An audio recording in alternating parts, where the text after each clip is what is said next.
ప్రియమైన దేవుని బిడ్డలారా, విశ్వాసులు మనబడే మనం, దేవుని బిడ్డలు మనబడే మనం, దేవుని భక్తి కలిగిన మనము ఆ భక్తిలో నుండి ఒక శక్తిని మనము పొందాలి.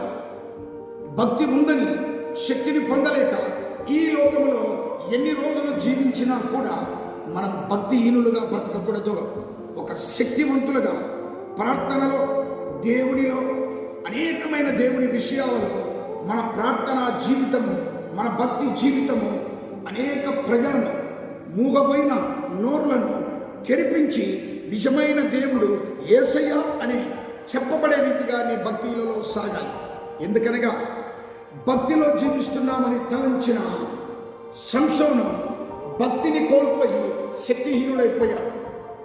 భక్తిలో జీవిస్తున్నటువంటి దావీదు భక్తిని కోల్పోయి ఇదిగో బలహీనుడైపోయాడు.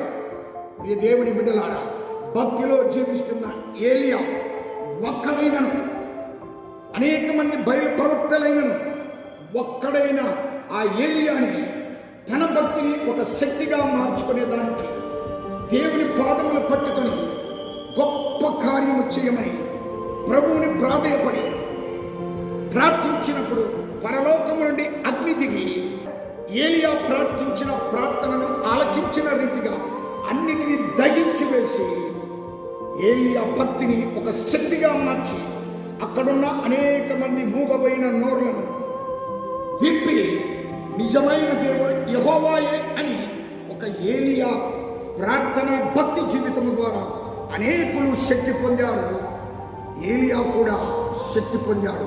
దేవుని బిడ్డ, ఉదయకాల సమయంలో పరిశుద్ధ మందిరంలో కూర్చున్నటువంటి నీవు, నీ భక్తి జీవితము నీకు ఒక శక్తి జీవితముగా మారాలి. నీ భక్తి జీవితము అనేకమైనటువంటి దేవుని ఎరగని మూగమైన నోర్లను విప్పబడి ప్రార్థించే రీతిగా తయారు చేయాలి. నీ భక్తి జీవితము నీ కుటుంబాన్ని రక్షించాలి. నీ భక్తి జీవితము ఇదిగో ఒక్కడైనా తలంచి నీకు ఒక ధైర్యాన్ని ఇవ్వాలి.